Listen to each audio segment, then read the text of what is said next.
کسی گلی میں چلے گئے، ماں نظر نہیں آتی تو دیکھو کیسے باولے بن کر کے وہ اپنی ماں کو تلاش کرتے ہیں، عجیب عجیب آواز نکالتے. اگر مرغی نہیں سمجھ سکتے تو اس محلے میں بکری بہت، بکری کے بچے اپنی ماں کی طرف چلتے ہیں کہ نہیں؟ جدھر ماں جائے گی ادھر بچے جائیں گے. اور اگر کبھی بچہ اس گلی کا اس گلی میں غائب ہو گیا، ماں نظر نہیں آتی تو کیسے وہ زور زور سے بے بے چلاتا ہے. پتہ چلتا ہے یہ اپنی ماں کی محبت میں بیاکل ہو گیا ہے، پریشان حیران ہے، ماں کو ڈھونڈ رہا ہے. وہ محبت جو ننھے جانور کے کلیجے میں اللہ نے پیدا کی ہے، اپنے محسن کی محبت، جب اس کو نہیں پاتا ہے تو زور زور سے چلاتا ہے. اور ماں بھی جب اپنے بچے کو دیکھتی ہے بچھڑ گیا ہے تو وہ بھی بیاکل اور پریشان ہو کر اپنے عزیز بچے کو تلاش کرتے کہ نہیں کرتے؟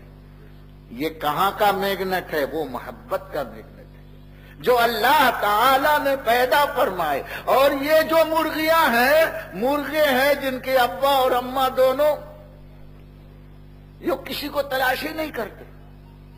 آپ خرید کے لائیے ایسے بچوں کو، کبھی وہ نہیں چلائیں گے. کھانا دے دیے تو وہ پورے کے پورے کھاتے رہتے ہیں، بڑے کھادڑ ہوتے ہیں. اماں کدھر گئی کچھ پتا نہیں، ابا ہی نہیں ہے تو سوال ہی نہیں پیدا ہوتا. ان کو کھانا جہاں مل گیا وہاں جمع ہو گئے. ابا کدھر ہے، اماں کدھر ہے، کچھ پتا نہیں. اس لیے دوست، امت جو ہوتی ہے وہ نبی کی محبت کا میگنٹ اس کے اندر ہوتا ہے. جہاں نبی کا ذکر ہے وہاں وہ دوڑ جاتے ہیں، جہاں نبی کا نام ہے ادھر وہ چلتے ہیں. اور جہاں نبی کا نام نہیں ہوتا، سنی محبت کرنے والا پریشان ہو جاتا، کہاں پھنس گیا ہوں، کس گلی میں آ گیا ہوں، کہاں میرے نبی پر نہ سلام ہے نہ درود ہے. پریشان ہوتا ہے، وہاں سے بھاگ نکلنے کی کوشش کرتا ہے. محبت وہ ہے جو اپنے محبوب کی طرف لے کے چلتی ہے. محبت وہ ہے کہ جب محبوب ملتا ہے تو سکون ملتا ہے.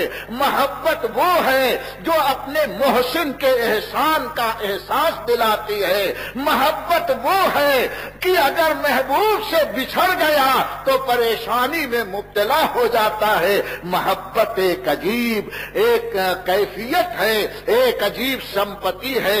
بلا تمثیل میں عرض کرتا ہوں، مسلمان تجھ کو نبی سے محبت ہے تو چل اس طرف جس طرف نبی چلے، اس گلی میں چل، اس راستے پر چل جس راستے پر میرے مصطفیٰ چلے ہیں. کیا صحابہ کی محبت آپ نے نہیں دیکھی؟ وہ اسی عمل پر، اسی شاہراہ پر پوری زندگی گزارتے تھے جو مصطفیٰ پیارے صلی اللہ علیہ وسلم کی زندگی تھی. اس زمانے کی صحابیات اسی راستے پر چلتی تھی جس پر جناب مصطفیٰ چلتے رہے. حضرت عبداللہ ابن عمر رضی اللہ تعالی عنہ ایک مرتبہ ایک راستے سے گزر رہے تھے، اپنے قافلے والوں سے فرمایا رک جاؤ. لوگوں نے کہا دھوپ ہے حضور، یہاں نہیں کہیں اور چل کر کے رکیں گے. قافلے کی آپ نے نہیں سنی، اپنے گھوڑے سے اونٹ سے نیچے اتر آئے اور تھوڑی دور گئے، جا کر کے میدان میں بیٹھے اور بیٹھ کر کے اٹھے اور پھر اٹھ کر کے چلے. چلنے کے بعد اپنا امامہ ایک ببول کے جھاڑ سے الجھایا. الجھانے کے بعد پھر وہ یوں پلٹے اور پلٹ کر مسکرائے.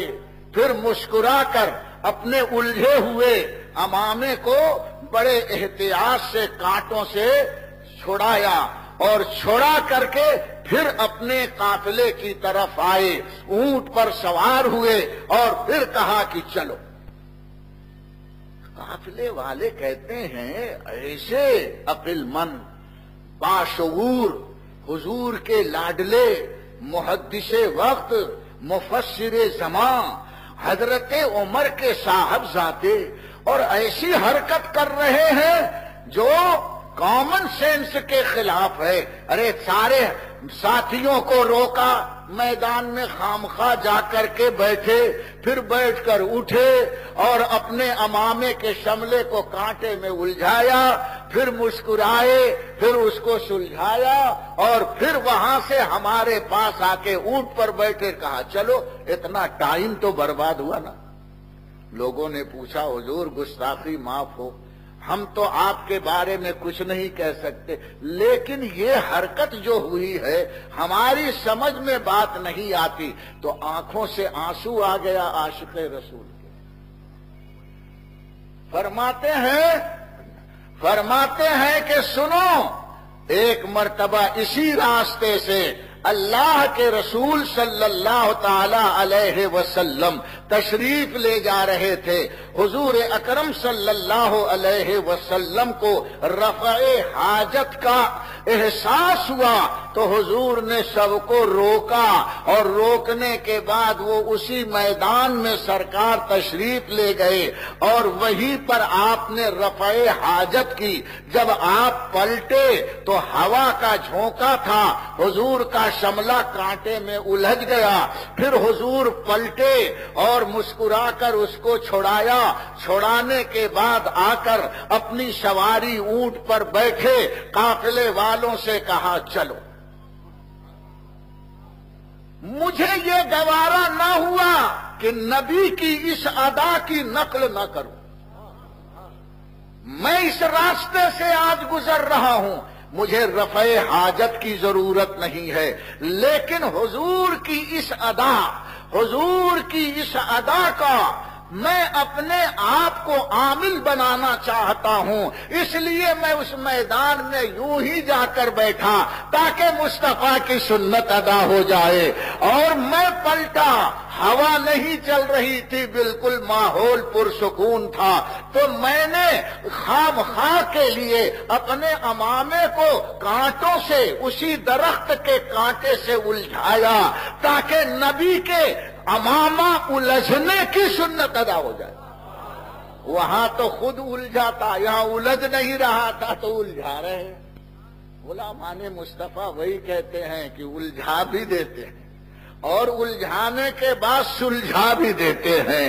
حضرت عبداللہ ابن عمر ارشاد فرماتے ہیں پھر حضور یوں ہی پلٹے تھے اور یوں ہی مسکرائے تھے، پھر اپنے امامے کو ایسے ہی سلجھایا تھا اور پھر وہاں سے آ کر سواری پر تشریف فرما ہوئے.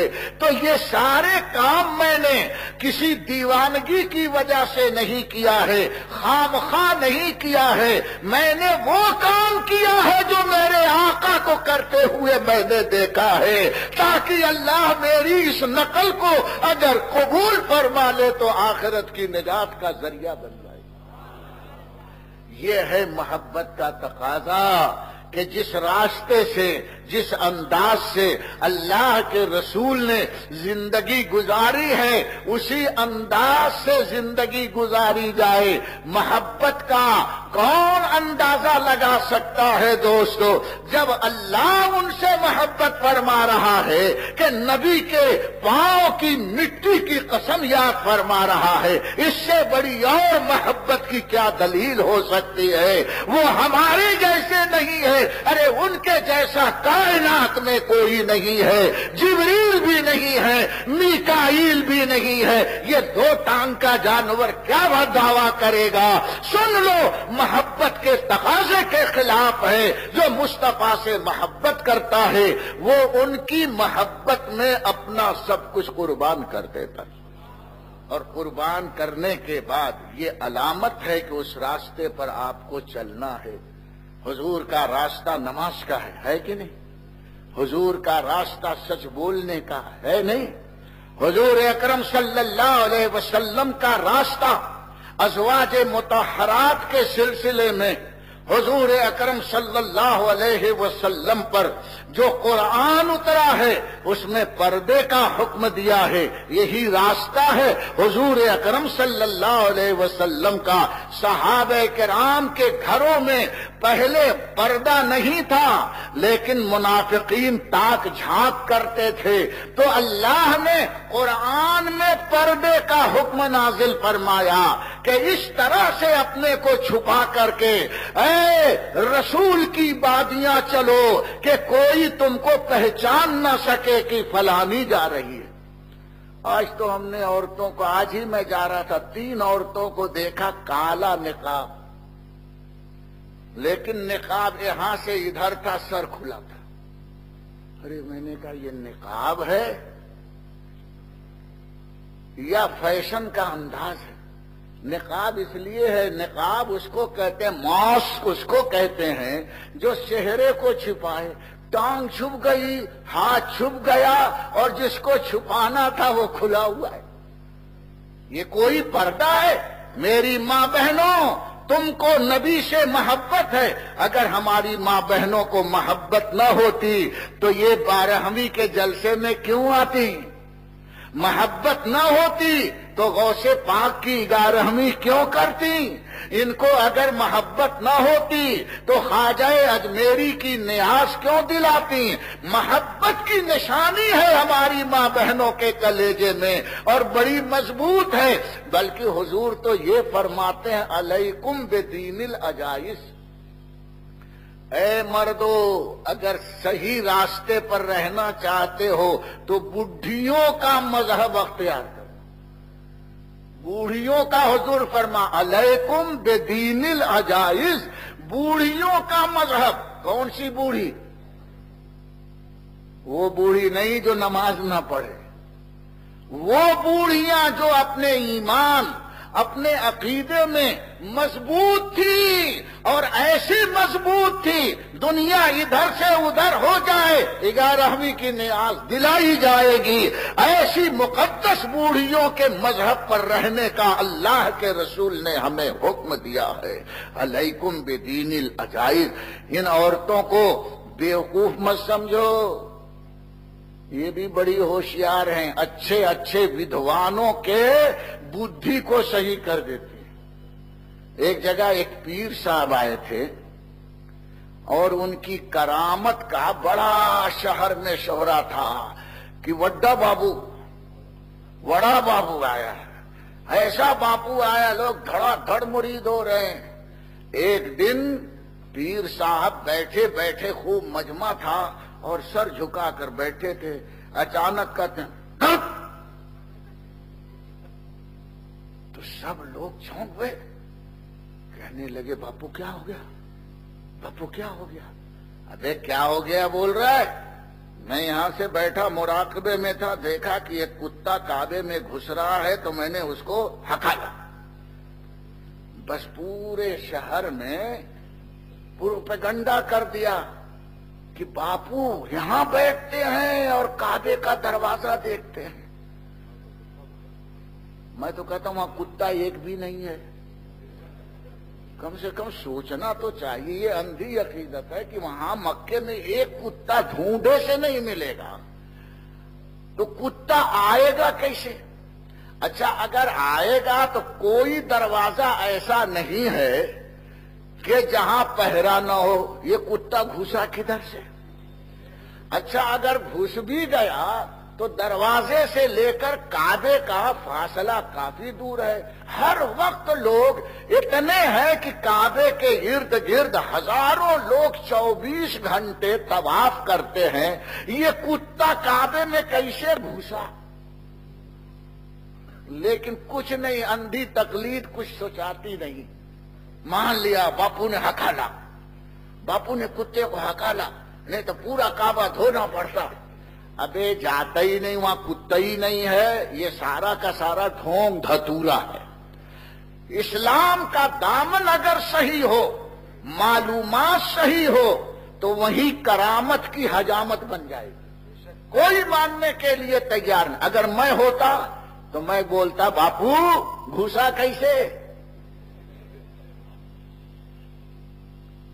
وہ شوہر ایک بیٹھا تھا ایک عورت کا، وہ بھی پکا مرید تھا. گھر گیا تو اپنی بیوی سے جا کر کہتا ہے اے اللہ کی بندی آج تو بہت بڑا چمتکار باپو نے دکھایا, بہت بڑی کرامت. کہا کیا ہوا؟ کہا وہ تو غضب ہو گیا, باپو اگر ہکالتے نہیں تو کتا کعبے میں گھس جاتا, سب دھونا پڑتا. تو بھی مرید ہو جا. تو بولتے میں ایسے مرید نہیں ہوں گی, پہلے باپو کی دعوت کروں گی, پھر دیکھوں گی, پرکھوں گی, تپاسوں گی کہاں تک پہنچے لا ہے کہ نہیں, پھر جا کر کے میں مرید ہوں گی. دیکھیں ایک سنبھلی ہوئی عورت کا مزاج کتنا پاکیزہ ہوتا ہے. پوری خاندان کو یہ ہماری ماں بہنیں سنبھال دیتی ہیں. کہا تو بڑے خوشی کی بات ہے کہ باپو کے قدم میرے گھر آ جائیں, تو انہیں دیکھ لے اور پھر مرید ہو, ہم دونوں ایک ہی تیر کے مرید ہو جائیں گے. ہاں ٹھیک ہے. اس نے فرسٹ کلاس گجراتی کھچڑی پکائی اور اچار اور گھی کا اس میں برتن بیچ میں رکھ کر اوپر پوری تھالی پر اس نے کھچڑی جما دی. ایک پیالے میں اصلی گھی اور اچار, اس کے اوپر ڈھکن اور پوری کھچڑی کا اس نے پروس کر دیا. پیر صاحب آ کر بیٹھے, کہا لے کے جاؤ کھانا تیار. پورا تشت آیا پیر صاحب کے سامنے رکھا ہے. پیر صاحب ایسے دیکھ رہے ہیں, سبزی آ رہی ہے, پایا آ رہا ہے, گوشت آ رہا ہے, دال آ رہی ہے, چٹنی اچار آ رہا ہے, کچھ آ ہی نہیں رہا. بیٹھے بیٹھے جب صبر کا پیمانہ لبریز ہو گیا تو اپنے مرید سے کہتے ہیں بے اللہ کے بندے کب تک سکھائے گا؟ بولے حضرت کھانا ہے کھائیے. ابھی تو کیا سوکھی چرائی کریں گے, کچھ تو تر تر ہونا, مال ہونا اس پر لگانے کے لیے, شوربہ دال اچار ہو. تو دوڑا ہوا اپنے گھر میں گیا, کہا اللہ کی بندی خالی سوکھی کھچڑی پکائی ہے, پیر صاحب انتظار کر رہے ہیں. تو عورت کہتی جا کے کمر پر ایک لات مار پیر کے. ارے بولے کیوں؟ بولے کعبے کا دروازہ یہاں سے نظر آ گیا اور کھچڑی کا پیالہ نظر نہیں آ رہا ہے. کھچڑی میں پیالہ میں نے اچار کا رکھا ہے, گھی کا رکھا ہے, سامنے کا پیالہ نظر نہیں آ رہا ہے, اور یہ بھلے مانوس کہتا ہے میں کعبے میں کتے کو دیکھ رہا تھا. نکال اس کو. جیسے ہی شوہر کو بیوی نے یہ واز کہا ہے تو اس کی بھی چھٹی حس بیدار ہو گئی, بتی جلی. ارے یہ تو میری بیگم اچھا ہی کہہ رہی ہے. دیکھو شوہر پھنس گیا تھا, بچایا کس نے؟ یہ ہے عورت جو سلجھی ہوئی مزاج رکھتے ہیں. ہماری ماں بہنیں سن لیں, تم بھی اپنا مزاج پاکیزہ بنا لو, اپنے عقیدے کو سمجھ لو, کرامت اور شعبدے کے مزاج کو جان لو, اہل سنت کا دامن مضبوطی کے ساتھ تھام لو. شوہر اگر بگڑے گا اور عورت اگر سنبھلی ہے تو میرا دعویٰ ہے کہ پورا خاندان سنبھل جائے گا. عورت کا مزاج بہت اچھا ہوتا ہے, زندگی آدھی عورت کے قبضے میں ہوتی ہے. صحابہ کرام کی بیویوں کو دیکھو, ازواج مطہرات کو دیکھو, کس طرح سے وہ اپنے بچوں کی بھی پرورش کرتی رہیں, شوہروں کی بھی اطاعت کرتی رہیں, اور پردے میں رہ کر سارے کام کاج کرتی رہیں. ہماری ماں بہنوں, ان آنکھوں میں شیشہ پلانے کا کی اپائے مت کرو. حضور فرماتے ہیں جو بے پردہ عورتیں گھومے گی جہنم میں اللہ تعالی جہنم کا شیشہ ان کی آنکھوں میں پلائے گا. گرم گرم لوہے کی سلاخ لال کر کے ان کی آنکھوں کو پریس کیا جائے گا. اس عذاب کا ہم تصور نہیں کر سکتے. اور مرد بھی اگر کوئی عورت آ رہی ہے تو جان بوجھ کر مت دیکھو, اپنی نگاہیں جھکا لو. عورتیں اگر پردہ کرنے لگے تو ہمارے ملک کا آدھا فتنہ ختم ہو جائے, آدھی عزت آبرو ہماری حفاظت میں آ جائے. عورت اور دولت جب یہ دونوں بے پردہ ہوتی ہیں تو فساد آتا ہے. اگر دولت کو آپ کھلے عام کاؤنٹر پر رکھ کر کے جا رہا ہوں نماز پڑھنے, تو وہاں سے آنے کے بعد رہے گا یا تو چور چورا لے جائے گا یا گراہک لے کے بھاگ جائے گا. بولے نہیں یہ دولت جو ہے ہم تو اس کو بے پردہ رکھیں گے. بے پردہ دولت کو جس طرح رکھ کر وہ تمہارے قبضے سے نکل جائے گی، اسی طرح بہو بیٹیوں کو بے پردہ گھمانے سے تمہاری بہو بیٹیاں تمہارے آرڈر سے نکل جائیں گی، عزت آبرو برباد کر دیں گی. اللہ ہمارے ماں بہنوں کو تمیز عطا فرمائے، ہماری ماں بہنوں کو شعور عطا فرمائے. اللہ نے انہیں شمع خانہ بنایا ہے، وہ بازار کی زینت نہ بنے. خرید و فروخت کر سکتے ہیں لیکن پردے کے ساتھ کریں، اور ادھر ادھر آنا جانا ہو تو پردے کے ساتھ. مجھے میری ماں بہنیں معاف کریں گی. میں نے تو ایسی عورتوں کو دیکھا ہے، آپ بولیں گے آپ نے کیوں دیکھا؟ اب نظر پڑ گئی تو دیکھ لیا. حدیث میں آیا کہ پہلی نظر معاف. اب دوبارہ اچھا اگر کوئی لگ گیا تو پھر جا رہے ہیں کدھر گئے کدھر. یہ ہے پریشانی کی بات. ایسی عورتیں ہیں تجربے میں کہ زندگی بھر پردہ رکھتی ہیں لیکن شادی بیاہ میں اللہ کی پناہ بے پردہ ہونا شادی میں گویا فرض سمجھتی ہیں. حسن کا نظارہ ہوتا ہے، زیورات کھلے بند دکھاتی ہیں. اور مردوں اور لڑکوں کو بھی دیکھا، شادی بیاہ جو سنت رسول ہے یہ گناہ کے کام کر کے سنت کی برکت کو گھر سے نکال دے. اس کا نتیجہ یہ ہے کہ شادی ہونے کے بعد میاں بیوی میں نہیں بنتی، بہو اور ساس میں نہیں بنتی، جیٹھانی اور دیورانی میں لڑائی، دیور سے اور جیٹھ سے لڑائی، طرح طرح کی اپدرو گھر میں آ جاتی ہے. آج اگر سنت کا مزاج ہماری ماں بہنیں پیدا کر لیں تو آدھا فتنہ ختم ہو جائے گا. ہمارے مردوں میں بھی وہ جذبہ ہونا چاہیے کیونکہ رسول کا جو راستہ ہے وہی امن کا راستہ ہے. اس راستے پر چلو گے جیسے جانور کے بچے پیچھے پیچھے چلتے ہیں تو ان کو اپنی ماں کی طرف سے خوراک بھی ملتی ہے، حفاظت بھی ہوتی ہے. ایسے ہی جو رسول کی راستے پر چلے گا دنیا میں بھی اللہ اس کی حفاظت فرمائے گا اور آخرت میں تو نجات ہی نجات ہے میاں، وہاں کسی اور کی ضرورت نہیں پڑے گی. خدا کرے یہ ہمارا 12 روزہ اجلاس اس طرح سے اہل سنت جو سورت کے ہیں وہ آہستہ آہستہ اپنے کو ڈیولپ کریں. یہ محبت کا سرمایہ جو ہمارے دل میں ہے، جتنے اچھے کام کرو گے، آج اتنی محبت ہے تو کل اور بڑھ جائے گی. یہ محبت ڈیولپ ہوتی ہے، اس میں اضافہ ہوتا ہے. محبت رسول میں جتنا اضافہ ہوتا چلا جائے گا اتنے ہی تمہارے قلبی اطمینان کا ذریعہ بنتا چلا جائے گا. میرے دوست، وہ راستہ چلو جس راستے پر اللہ کے رسول چل کر کے ہمیں اور آپ کو دین کی راہوں پر چلنے کا شعور عطا فرمایا ہے. ہماری زندگی کو بغیر مصطفیٰ کی رہگزر پر چلے ہوئے کامیابی نہیں مل سکتی. حضرت شیخ سعدی فرماتے ہیں خلاف پیغمبر کا صحرا گزید کہ ہرگز بمنزل نہ خواہد رسید. تو مصطفیٰ کا راستہ چھوڑ کر کے اور راستہ چلے گا وہ کبھی کامیابی راہ پر نہیں چل سکتا، اس کی زندگی تباہ و برباد ہو جائے گی. اور ضروری بھی یہ ہے کہ ہم اس دنیا میں رہ کر حضور کی سنتوں پر عمل کریں. میں روز بولتا ہوں کہ نماز پڑھو. اللہ کے فضل سے اثر ہو رہا ہے.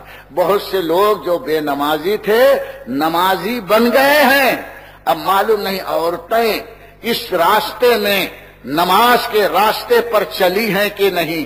راستہ اگر انہوں نے بھلا دیا ہے، آؤ میری ماں بہنوں تم نماز پڑھو جیسے میں نے بابا فرید کا ذکر کیا. جس دن سے یہ بابا فرید کی ماں کا راستہ اختیار کر لیں گی ان کے بچے بابا فرید کے غلام بن کر کے جوان ہو جائیں گے. ان کے بچوں میں تقدس اور کرامت کا انداز پیدا ہو جائے گا.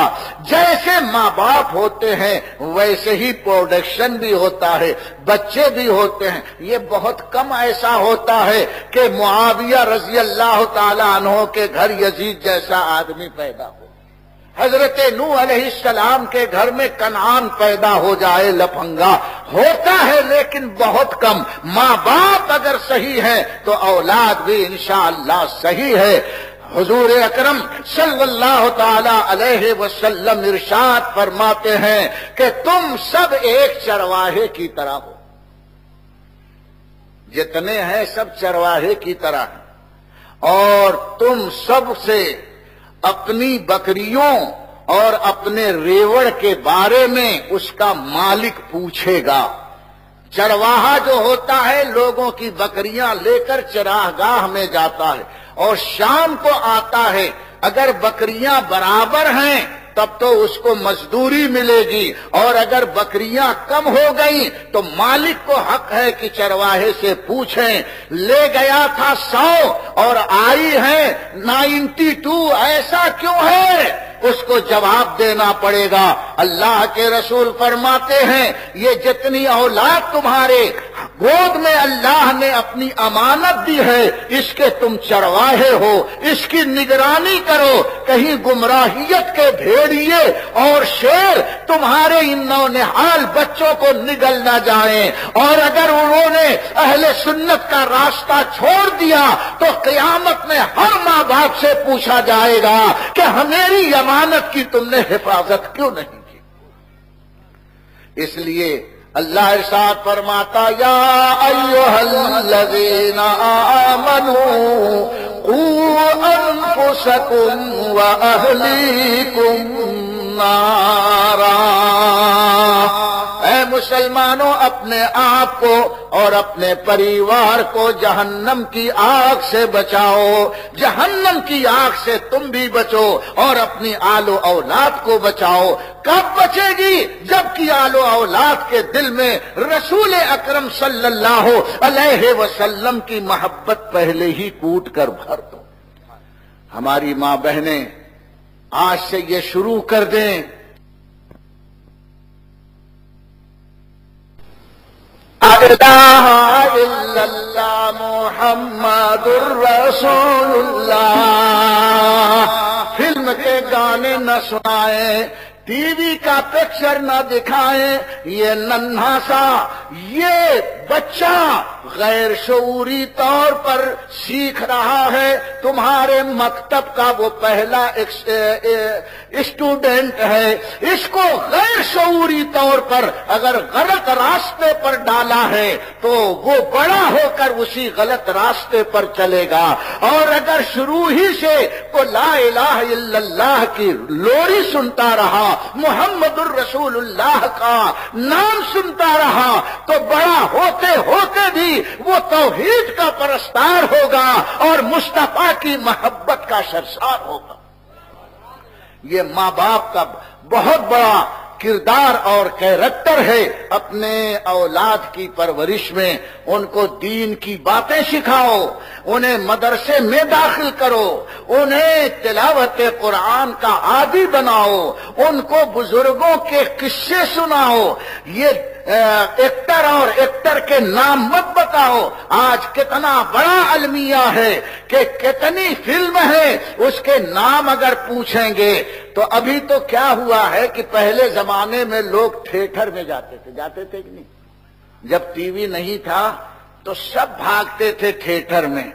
تھیٹر اتنا ان کو پیار کرتا ہے، کہنے لگا دوست مائی ڈیئر تم ہمیشہ میرے ہاں آتے تھے، اب میں تمہارے گھر ہی میں آ گیا ہوں. نہیں سمجھے؟ بولے اب میرے گھر مت آؤ، بہت آ چکے، اب میں تمہارے گھر آتا ہوں. میرے ہاں آؤ گے تو 1 شو 2 شو دیکھو گے اور وہاں تو شو ہی شو ہے، سو بھی اور شو بھی. پلنگ پر سو رہا ہے اور دیکھ رہا ہے. آج ٹی وی نے تو سب کو ٹی بی بنا دیا، سب کو دل کا ٹی وی بنا لگ گیا ہے. سب اور لوگوں کو کلیجے میں ٹی وی ہوتا تھا اور پیر میں بون ٹی وی ہوتا تھا. آج تو عمل کا ٹی وی ہو گیا. اس کا کوئی علاج ہی نہیں کرتا. اس کا علاج یہ ہے کہ سچی توبہ کر کے خود بھی سنبھل جاؤ اور اپنی آل و اولاد کو بھی سنبھالو. جس دن آپ نے توبہ کر لی اور آنکھوں سے ندامت کے آنسو بہائے تو 2 قطرے توبہ کرتے وقت آنسو ٹپک گیا تو حضور فرماتے ہیں اللہ کے نزدیک دنیا اور ما فیہا سے زیادہ قیمتی وہ 2 بوند پانی ہے. جو توبہ کرنے والے گنہگار کی آنکھ سے اللہ کے ڈر سے ٹپکے تھے، وہ آنسو اتنے قیمتی ہے کہ ساری دنیا آسمان اس کی قیمت لگاؤ. اور گنہگار جو توبہ کرنے میں رویا ہے اس کے آنکھ کا 2 قطرہ اللہ کے نزدیک ان تمام قیمتوں سے بڑھ کر قیمت رکھتا. کیا سمجھے؟ ایک مرتبہ حضور فرماتے ہیں ایک گنہگار کو جہنم میں فرشتے لے جا رہے تھے تو اس کی پلک کا ایک بال رو رہا تھا. اللہ نے پوچھا کیوں تو رو رہا ہے؟ کہا اے اللہ ایک دن ندامت کا آنسو میرے اوپر سے گزرا تھا. یہ بندہ اگر جل رہا ہے توبہ کر کے اس نے توڑ دیا تھا، لیکن تیرا حکم ہے مجھے کیوں جلا رہا ہے؟ اتنے درد کے ساتھ وہ بال فریاد کرے گا کہ اللہ کی رحمت کو جوش آئے گا اور ارشاد فرمائے گا اے فرشتوں اسے چھوڑ دو، اس ایک بال کے صدقے میں نے اپنے بندے کو معاف کر دیا. توبہ کا ایک قطرہ آنسو جب بال سے گزر جائے تو اس کی توبہ تو اپنی جگہ پر ہے، اس بندے کو اللہ تعالی نے معاف فرما دیا ہے. توبہ کرو، نبی کی محبت اپنے کلیجے میں بٹھاؤ، تمہارا نصیب بلند ہو جائے گا. کھائی قرآن نے خاکے گزر کی قسم، اس کفے پاک کی حرمت پہ لاکھوں سلام. مصطفیٰ نے جہاں اپنے طلبے رکھ دیے اس زمین کا نصیبہ اتنا بلند ہو گیا کہ قرآن کی آیت میں اس کا خطبہ پڑھا گیا، قرآن نے اس کی قسم کھائی. اسی کو اعلیٰ حضرت فرماتے ہیں کھائی قرآن نے خاکے گزر کی قسم، اس کفے پاک کی حرمت پہ لاکھوں سلام. اور اعلیٰ حضرت کی محبت تو ایسی بن گئی ہے کہ آج ان کا مسلک نشان ہدایت بن گیا. معلوم نہیں اعلیٰ حضرت کے نام سے کچھ اپنے بھی اور کچھ دوسرے تو سب اور اپنے کچھ. اعلیٰ حضرت ایک مرتبہ فریاد فرماتے ہیں کہ ایک طرف آدائے دی اور ایک طرف ہے حاسدین. حاسد جو ہوگا وہ اپنوں میں ہوگا اور دشمن جو ہوگا وہ چپنوں میں ہوگا. فرماتے ہیں ایک طرف آدائے دی اور ایک طرف ہے حاسدین. بندہ ہے تنہا شہا تم پہ کروڑوں درود. یہ حضور سیدنا اعلیٰ حضرت فاضل بریلوی رضی اللہ تعالی عنہ نے اس زمانے میں فریاد کی. میں نے اعلیٰ حضرت کو سیدنا کہہ دیا. کچھ لوگوں کو اس پر بھی اعتراض ہے کہ وہ تو پٹھان ہیں، سیدنا کیوں بولتے ہیں، ان کو سید بنا دیتے ہیں. دوستو سیدنا سید کے معنی میں نہیں ہے. سید الگ بات ہے، سیدنا سیدی سیدکم یہ الگ الگ ہے. جو عربی کو نہیں سمجھتے وہ اس قسم کی بے پر کی اڑایا کرتے ہیں. ہم نے اعلیٰ حضرت کو سید امام احمد رضا نہیں کہا ہے، جب کہا ہے تو سیدنا امام احمد رضا کہا ہے۔ سید جو ہوتا ہے وہ نسل کو بتاتا ہے، خاندان کو بتاتا ہے، اور سیدنا آقا ہونے کو بتاتا ہے۔ سیدنا اعلی حضرت کا مطلب میرے پیارے یہ ہے کہ ہمارے سردار، ہمارے آقا اعلی حضرت، ہم نے سید نہیں کہا ہے، سیدنا کہا ہے۔ آپ کہیں گے یہ کیسے؟ سنو، حدیث میں بھی حضور نے غیر سید کے لیے سیدکم کا لفظ استعمال فرمایا۔ حضرت معاذ ابن جبل رضی اللہ تعالی عنہ حضور کی ملاقات کے لیے مسجد نبوی میں حاضر ہوئے۔ ان کے قبیلے کے بہت سے لوگ سرکار کی خدمت میں بیٹھے ہوئے تھے۔ حضور نے دیکھا کہ معاذ ابن جبل مسجد کے دروازے میں داخل ہوئے۔ حضور نے ان کی قوم کے لوگوں سے فرمایا قوموا لسیدکم، لوگوں اپنے سردار کے لیے کھڑے ہو جاؤ۔ یہ تو کھڑے ہونے پر لوگ چی بجبی ہوتے ہیں کہ کھڑے ہو کر تعظیم نہیں کرنی چاہیے۔ حضور نے حکم دیا ہے جب تمہارا سردار آئے تو اس کی تعظیم کے لیے کھڑے ہو جاؤ۔ یہ تو حدیث میں ہے، اور حضور نے غیر سید کو سید نہیں کہا، سیدکم، یہاں کم لگا دیا، یہ اضافت ہو گئی۔ اسی طرح تین ہے، سیدکا، سیدنا، سیدی، یہ سب اضافت ہے، اور اضافت کے ساتھ غیر سید کو سیدنا، بغیر اضافت کے غیر سید کو سید کہنا جائز نہیں ہے، لیکن اضافت کے ساتھ سیدنا، سیدکم، سیدی یہ کہنا حدیث سے ثابت ہے۔ ہم اعلی حضرت کو سید نہیں کہتے بلکہ سیدنا کہتے ہیں، اور انشاءاللہ کہتے رہے، وہ ہمارے آقا ہے۔ سیدی اعلی حضرت پہ لاکھوں سلام۔ اس پر بھی لوگ اعتراض کرتے ہیں، ان پر لاکھوں سلام۔ بیچارے مس گائیڈ کرنے والوں کو مس گائیڈ کر دیتے ہیں، ان کو فوراً بات ایسا آ جاتی، سمجھ میں آتی ہے کہ واقعی اعلی حضرت پر لاکھوں سلام کیوں پڑھ رہے ہیں؟ ارے لاکھوں سلام کیا، کروڑوں سلام ہم بولتے ہیں، یہ کوئی غلط نہیں ہے۔ درود اور سلام غیر نبی پر بھی پڑھا گیا۔ آپ کہیں گے کہاں سے؟ سنو، حافظ جی لوگ ذرا بتا دینا۔ اللہ فرماتا هو الذی یصلی علیکم وملائکتہ لیخرجاکم من الظلمات الی النور۔ قرآن میں اللہ فرماتا ہے کہ پروردگار عالم اے مسلمانوں تم پر درود بھیجتا ہے، اور اس کے فرشتے بھی تم پر درود بھیجتے ہیں۔ قرآن سے ثابت ہے کہ اللہ درود کس پر بھیجتا ہے؟ ارے ڈرو مت بولو بھائی، غلامان مصطفیٰ پر۔ اور وہیں پر اللہ تھوڑی دور میں پہلے فرماتا ہے، بعد میں فرماتا ہے کہ یا ایھا الذین ان اللہ وملائکتہ یصلون علی النبی، کہ اللہ اور فرشتے نبی پر درود بھیجتے ہیں۔ وہی اللہ فرماتا ہے کہ اللہ اور فرشتے مسلمانوں پر درود بھیجتے ہیں۔ اللہ بھی درود بھیج رہا ہے، پھر لاؤ ایجیٹیشن کرو، اللہ صاحب کیوں درود بھیج دیا؟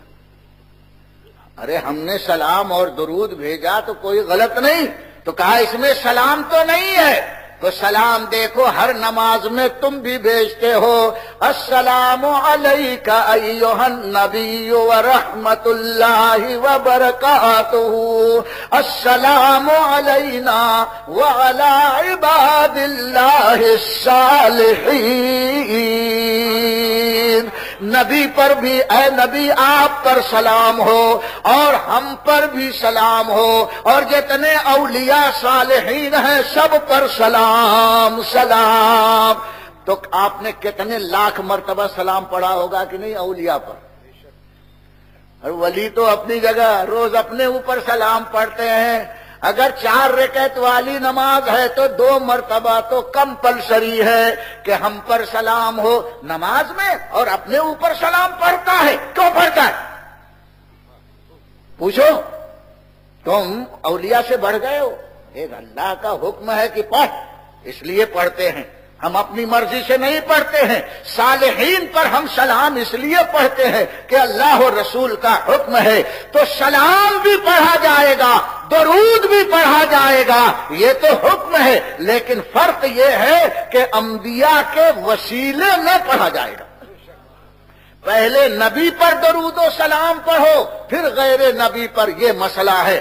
ایھا النبی کہا، یا السلام علیکا ایھا النبی، اس کے بعد اولیاء پر سلام بھیجا گیا ہے۔ یہی مسئلہ ہے کہ پہلے سلام نبی پر بھیج لو، پھر تمام اولیاء کا نام لے لے کر یا من جملہ تم سلام پڑھ سکتے ہو۔ یہ نماز کی بھی سنت ہے، اللہ کا بھی حکم ہے، اور مصطفیٰ کا بھی فرمان ہے۔ تو لاکھوں سلام، ہم نے کوئی غلط نہیں کہا۔ اہل سنت کا کوئی عقیدہ، کوئی معمول، کوئی اس کا انداز خلاف شریعت نہیں ہے۔ یہ اور بات ہے کہ شریعت ہم نے رکھی اور شرارت انہوں نے رکھ لی۔ پھس پھس بولتے، وسو کر کے، ہمارے پاس کوئی نہیں آتا، دکان دکان پر پھس پھس آتے رہتے ہیں۔ ارے جانکاروں کے پاس جاؤ، اللہ ارشاد فرماتا فَاسْأَلُوا أَهْلَ الذِّكْرِ إِن كُنتُمْ لَا تَعْلَمُونَ۔ جب تمہیں کوئی مسئلہ معلوم نہ ہو تو جاننے والوں کے پاس جاؤ۔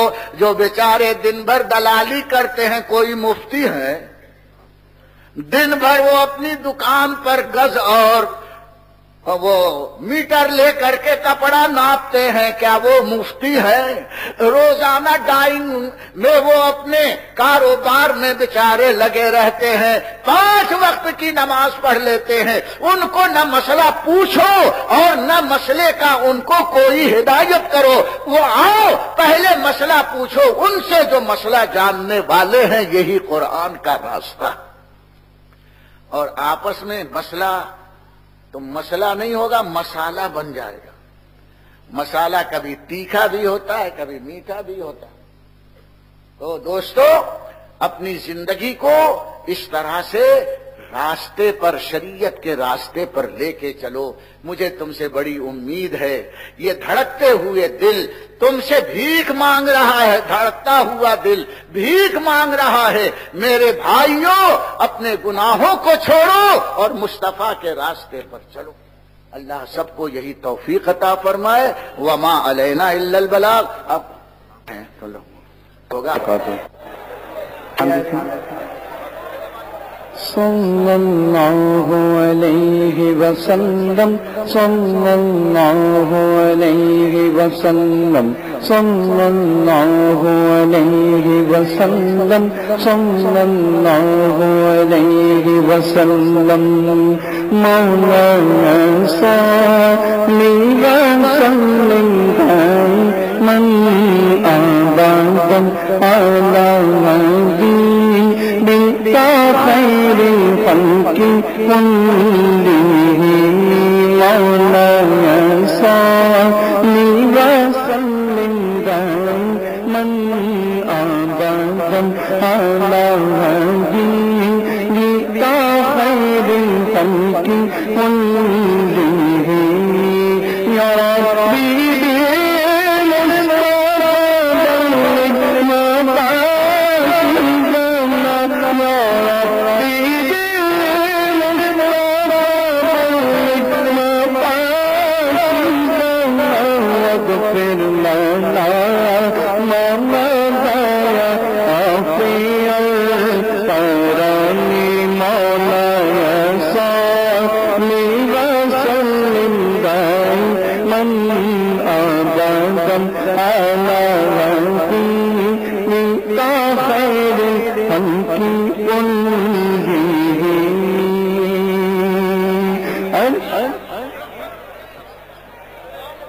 صلاۃ و سلام جانے رحمت لاکھوں سلام بزم ہدایت لا ہو سلام مصطفیٰ جاد رحمت لا ہو سلام شمع بزم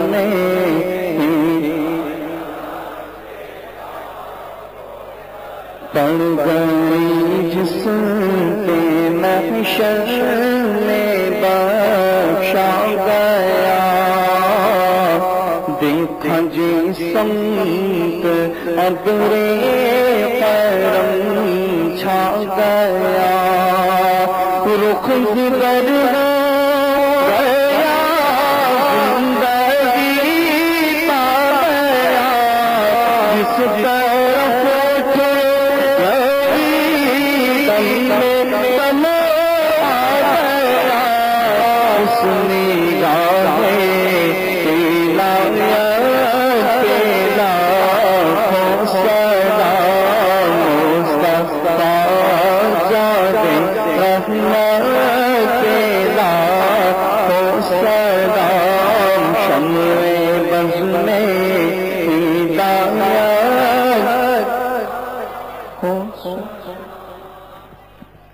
دعا کے لیے ہاتھ اٹھائیے ربنا آتنا فی الدنیا حسنۃ وفی الآخرۃ حسنۃ وقنا عذاب النار۔ یا اللہ اس مجلس پاک کو قبول فرما کر سب کو دین و دنیا کی برکتیں عطا فرما۔ یا اللہ جو ہمارے بھائی دین سے مذہب سے دور ہیں انہیں دین سے دلچسپی عطا فرما دے۔ پروردگار عالم حاجی ایوب صاحب کی طرف سے شیرینی تقسیم ہوئی ہے، ان کے والد مرحوم کی مغفرت فرما، ان کے اہل خانہ جو ایمان کے ساتھ رخصت ہوئے ہیں ان کی مغفرت فرما۔ فریدہ بانو سخت علیل ہے، سیریس ہیں، اللہ ان کو شفائے کامل و عاجل عطا فرمائے۔ مرحوم آصف اللہ اس کی مغفرت فرمائے اور اس کی بچی کو امن و عافیت عطا فرمائے۔ جتنے لوگ ہیں یا اللہ سب کو امن و عافیت عطا فرما، سب کو دین و دنیا کی برکتیں عطا فرما۔ الہ العالمین ہماری جائز مرادوں کو پوری فرما دے، اور جب ہم قیامت میں اٹھیں تو اپنے نبی کی شفاعت سے شاد کامی عطا فرما۔ وصلی اللہ تعالی علی خیر خلقہ سیدنا و مولانا محمد وعلی آلہ واصحابہ اجمعین۔ احمد سعید صاحب کی خبر آئی ہے، بہت بیمار ہیں نوساری والے، اللہ انہیں بھی شفاء کامل و عاجل عطا فرما۔ وصلی اللہ تعالی علی خیر خلقہ سیدنا و مولانا محمد وآلہ واصحابہ اجمعین برحمتک۔